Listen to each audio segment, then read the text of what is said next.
Fun Facts with Koda, Part 2. If you haven't seen Part 1, I really recommend you go and watch it, because if not, this video will most likely not make sense to you. Also, today, we are gonna talk a bit more about Karabi villain Koda, and we are gonna touch on Phoenix's backstory. Koda's relationships act. There may be inappropriate topics here like child abuse, blood, trauma, self-harm. We are also talking about Koda's mental health.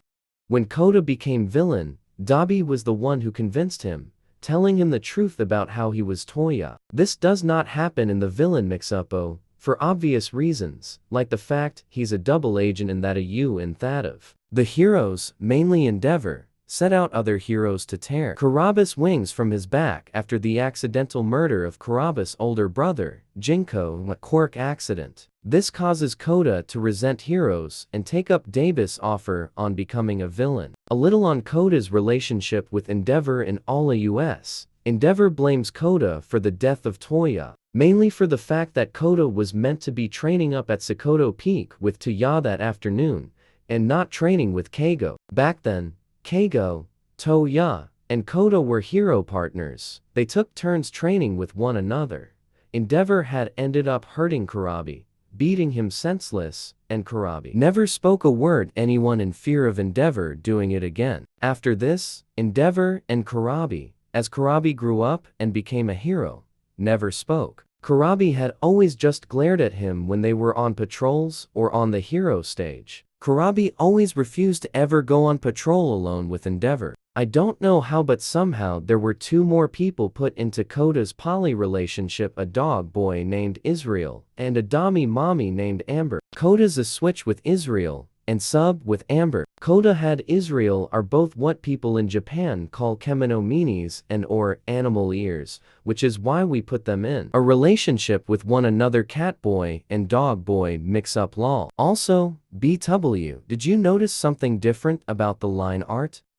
When Koda was a kitten, his father, Windstorm, the leader of the biggest Neko tribe in the world, the tribe of Weightless Feather, had murdered Koda's mother in front of him. He gaslighted Koda into believing that it was normal. However, Koda's twin brother, Ramoshi, threatened to call the cops on Windstorm, which caused Windstorm to force Ramoshi to leave the house or die as well. He gaslighted Koda into believing that Ramoshi was just now living in the cellar or the basement, even though Koda was there when Windstorm forced Ramoshi to leave. Koda had no clue that what his father did was. Koda honestly had zero clue that what his father had done was wrong.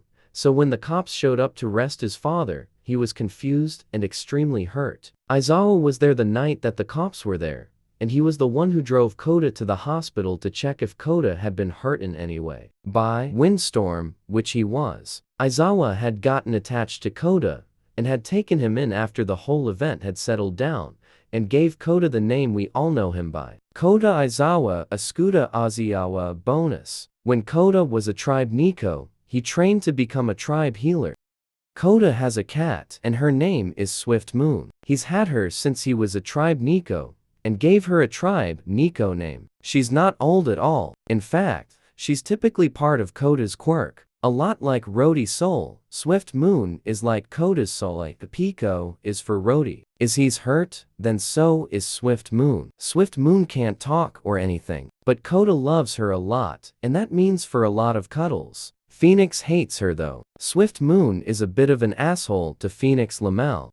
Now a bit on Koda's and Kid Tuya's relationship. Koda was extremely close to Tuya. Tuya was Koda's neighbor, so he saw him all the time. And when Koda joined the Hero Commission to train with Hawks, Endeavor put Tuya in the same commission and the three friends trained together. This picture, in particular, was made for the Ghost Toya, where Tuya had actually died at Sekoto Peak and had continuously visited Koda in his dreams, till it drove Koda to actually go to Sekoto Peak in the middle of the night, while it was raining. That night, Koda had fallen on a rock and scraped his knee. He sat there in pain until Ghost Tuya came to save him, but Koda had been struck by lightning and had died there. Now for the part you have all been waiting for. Koda and Phoenix. Phoenix was kidnapped when she was 3, and Koda was 6. The disappearance of Windstorm's daughter drove him over the edge and caused him to go insane. During the time of Phoenix's kidnapping, she was being tortured by Overhaul. She tried her best to take care of Ari as if she were her big sister, though it was hard because the same things were happening to her. In The Villain, Phoenix had died in Overhaul's care at the age of 5. Her ghost would haunt Karabi his whole life. Regardless of the fact Karabi could actually see her, he chose to ignore her.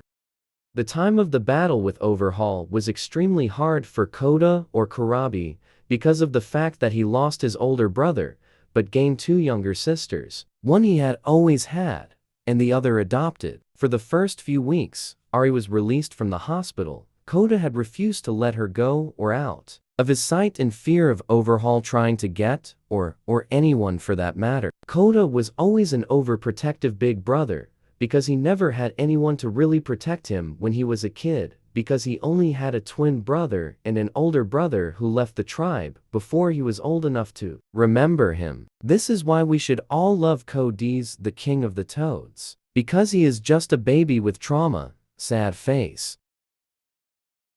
Okay, extreme blood warning here. This picture is important because it is why Koda's tribe mark is faded. At some point of Koda's life, he had little episodes where he would see something that reminds him of stuff that happened in his past, and had a mental breakdown. He'd hurt himself by cutting or starving himself until Aizawa would find out and force him to eat or stop cutting. This one in particular was when someone at his school thought that Koda's tribe mark was make-up. Koda told the kid it was and ended up trying to convince himself that it was make-up, going to the extent of wetting a rag and rubbing it against his face so much that the skin became raw and bloody, constantly repeating that it wouldn't come off. Henceforth the image. Aizawa had eventually found out about this and took Koda to the hospital to have it looked at. Koda had to stay for 3 days, and then Aizawa put him into a mental institution, then therapy when he was out. That's all for Fun Facts with Koda today. Make sure to watch part 1 if you haven't already, and have an amazing day. Thank you for watching, and keep an eye out for part 3. I'll sure there will be one out pretty soon, and expect a small and short video for Koda and Tia.